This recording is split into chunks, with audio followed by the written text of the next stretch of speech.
Well, here we are. I hope you're hungry. I am never not hungry. You can always fit in a meal.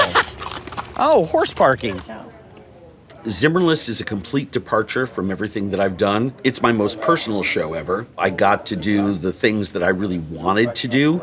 I wanted to do a show with very little VO. My goal is to do an episode with no VO at all, completely immersive. Very difficult to do in the docu-follow reality travel food genre. And the fun part for me was being able stylistically to create something that really looks and feels different, from prime lensing on camera to an elimination of the wallpaper that usually dominates food in my genre. I mean, who needs, you're in Venice. Let's give one people a look at a canal. Everyone gets it. You're in Venice. You don't need to be coming back at the top of every commercial and at the out to every commercial with another shot of the canal of Venice. We get it. We know where you are.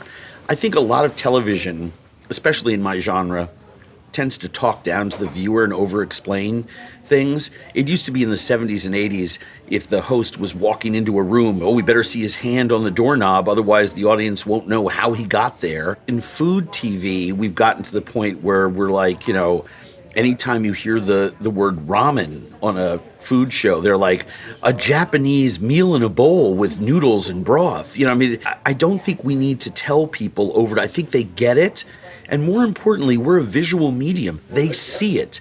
If they see something, don't explain it. It seemed to me to be sort of 101, but so much of the stuff in my genre is dominated by that kind of least common denominator, talk down to the viewer thinking. So I want to do something a little smarter, a little more elevated, and I think we pulled it off. It is my favorite places in each city, or places that I would want to go in each city, or places where a friend of mine the Austin episode is premiering tonight.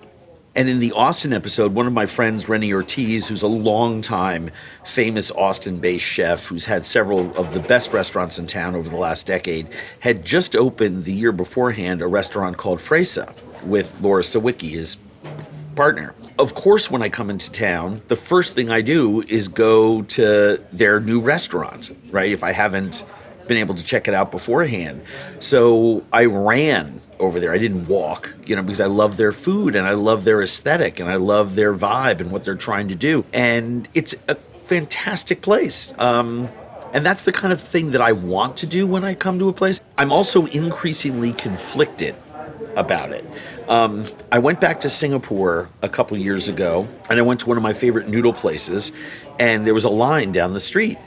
And I walked up to the front of the line to kind of see if anyone was working there that I knew, and the owner was there, and I knew her. And she came out and gave me a big hug and basically said thank you and screw you at the same time. I laughed because I knew what she meant, and what she was implying was, here she had a small little noodle shop. She was doing her 100 bowls a day for the locals. She worked with her family. There was peace, calm, and tranquility about it. She didn't need to do a lot of work to get ready to do 100 bowls. It was hard work, but it was, it took her 4 or 5 hours in the morning to get ready. Doors open at 10 o'clock. She does her thing. She sells out by 2 or 3 in the afternoon. She goes home. Kind of like what Aaron Franklin does at Franklin Barbecue. Hard work, but manageable. So then I come and feature her in the show. Bourdain features her in the show. And the next thing you know, there's a line around the block because now everybody wants to circle a place that Andrew and Tony both went to. Wow, must be great. And she said, thank you, because now I'm doing 1,000 bowls a day, but screw you, because now I'm doing 1,000 bowls a day. So I worry about that. The flip side, and what I really love, is the places that I go to that are out of business, but they just don't know it yet. They're on fumes. They're coasting downhill, and you can see them about to run out of gas. And we find those places occasionally and throw a little halo effect on them. And then I go back years later, I get a note from the family, or someone tells me that they're just kicking butt and taking names now and revived, and a community is revived around this little eatery. Happened in Birmingham, Alabama, with a restaurant called Eagles that I profiled. And those are just, I don't know, it fills your heart with joy. In San Francisco, on an episode of the Zimmern List that's coming up, for 12 years, I have never told people about my favorite Thai restaurant in San Francisco. And I spill the beans and take the cameras in, and I mean, you can see it on the face. The woman who owns the place gives me a hug as I walk in, and she kind of has this weird look on her face as the cameras are coming in after me. And it's because we try to shoot this as sort of as live as possible, give it a different edge. It was going to be interesting to see what happens there. Culinary tourism of that kind has become so popular, and it's, everybody points to kind of the people who've been doing it a long time, but there's a new generation of bloggers and, more importantly, vloggers that are taking people into these small towns all over their countries of origin, where they're just running around with their cell phones creating great content.